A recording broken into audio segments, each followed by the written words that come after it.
DSC preparation కి మిగిలిన తక్కువ సమయాన్ని డిఎస్సి 2024 యాప్ లేదా DSC2024.com తో జాబ్ ని సాధించండి. ప్రజా రాజధాని అమరావతి రీలాంచ్ ప్రోగ్రామ్ ని ప్రధానమంత్రి ప్రారంభించిన వెంటనే కార్యరంగంలోకి దిగేశాయి దానికి సంబంధించినటువంటి కాంట్రాక్ట్ సంస్థలు. ముఖ్యంగా మున్సిపల్ శాఖ మంత్రి నారాయణ ఇవాళ ఒక కీలకమైనటువంటి సమావేశాన్ని నిర్వహించారు. ఐకానిక్ భవనాలు మొత్తం టోటల్ టూర్లో ప్రైమ్ మినిస్టర్ టూర్లో కానీ ప్రతి అంశంలో అమరావతి విషయంలో ఎక్కువ హైలైట్ చేస్తుంది. అక్కడ నిర్మించబోతున్నటువంటి ఐకానిక్ అసెంబ్లీ భవనం, హైకోర్టు భవనం, అలానే 5 HOD towers.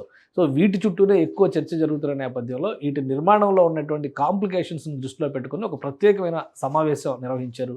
Norman Fosters plus partners సంస్థ దీనికి సంబంధించినటువంటి మాస్టర్ ప్లాన్ మొత్తాన్ని రూపొందించింది.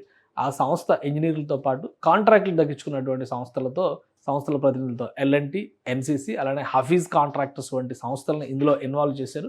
ఒక స్పెషల్ మీటింగ్ ఆర్గనైజ్ చేశారు. ఈ మీటింగ్ సారాంశం ఏంటంటే తక్షణం పనులు మొదలయ్యేటువంటి క్రమంలో ఏ దశలో కీలకమైనటువంటి నిర్మాణ ప్రక్రియ జరుగుతుంది, ఆ దశలో డిజైనర్స్ ఇన్వాల్వ్మెంట్ ఏ విధంగా ఉండాలి, అలానే నిర్మాణ ప్రణాళికని అమలు చేసేటువంటి క్రమంలో ఇంజనీర్స్ ఎలాంటి జాగ్రత్తలు పాటించాలి, వీటిపైనే ఎక్కువ డిస్కషన్ జరిగింది. అదే క్రమంలో ఐకానిక్ అసెంబ్లీ భవనానికి సంబంధించినటువంటి చర్చ ఎక్కువగా జరిగింది. ఎందుకంటే ఈ డిజైన్కి సంబంధించినటువంటి మినియేచర్లను కూడా నార్మన్ ఫోస్టర్ పార్ట్నర్స్ సంస్థ ప్రతినిధులు డిస్ప్లే చేశారు. దీని ద్వారా వచ్చేటువంటి ముఖ్యంగా నిర్మాణానికి సంబంధించినటువంటి కాంప్లికేషన్స్ పైన ఎక్కువగా చర్చించారు. దీన్ని ప్రధానంగా G+3 మోడల్లో నిర్మిస్తున్నారు. అంటే ఈ నిర్మాణం మొత్తం కూడా G+3 కేవలం 3 అంతస్తులు మాత్రమే ఉంటుంది. ఇది G+3 ఫ్లోర్స్ ఇంతే ఉంటుంది. కానీ ఇందులో ఈ 250 మీటర్ల పొడవు ఉండేటువంటి టవర్, ఈ టవర్ చాలా ప్రత్యేక ఆకర్షణగా ఉంటుంది. దాన్ని కూడా 3 స్టెప్స్గా నిర్మాణం చేస్తారు. ఈ 3 స్టెప్స్లో ఎలాంటి జాగ్రత్తలు తీసుకోవాలి, పైన ఐకానిక్ వ్యూ పాయింట్ని కూడా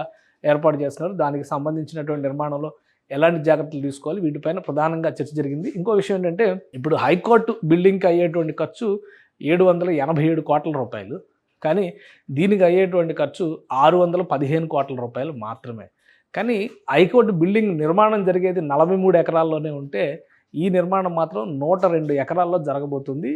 102 ఎకరాల్లో ఎక్కువ శాతం అంటే ఈ నిర్మాణానికి సంబంధించినటువంటి ప్రాంతాన్ని గమనిస్తే కనుక 11 లక్షల SFT నిర్మాణం జరుగుతుంది.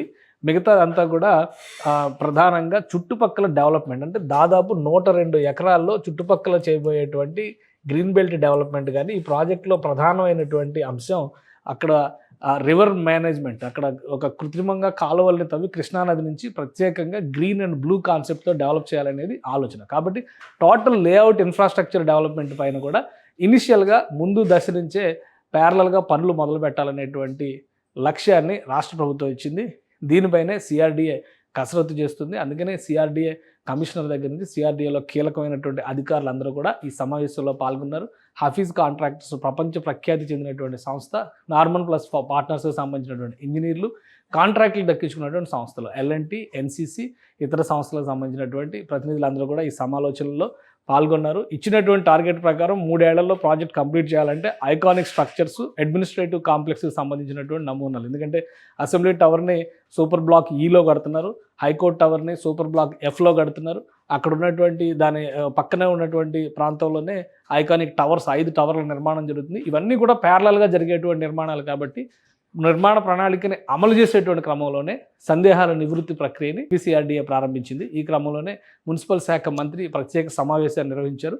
దశల వారీగా అవసరాన్ని బట్టి డిజైనర్లు ప్లస్ నిర్మాణ సంస్థకు సంబంధించినటువంటి ఎక్స్పర్ట్స్ వీళ్ళందరితో కూడా ఇంటిగ్రేటెడ్ మీటింగ్స్ జరుగుతాయని చెప్పని మంత్రి నారాయణ చెప్పారు. సో ఇమ్మీడియట్గా ఈ పనులు ప్రారంభించడానికి ప్రణాళికని రెడీ చేసుకుంటుంది ఏపీ ప్రభుత్వం. సుమన్ టీవీలో మీ పర్సనల్ అండ్ బిజినెస్ ప్రమోషన్స్ కోసం కింది నెంబర్కి కాంటాక్ట్ చేయండి.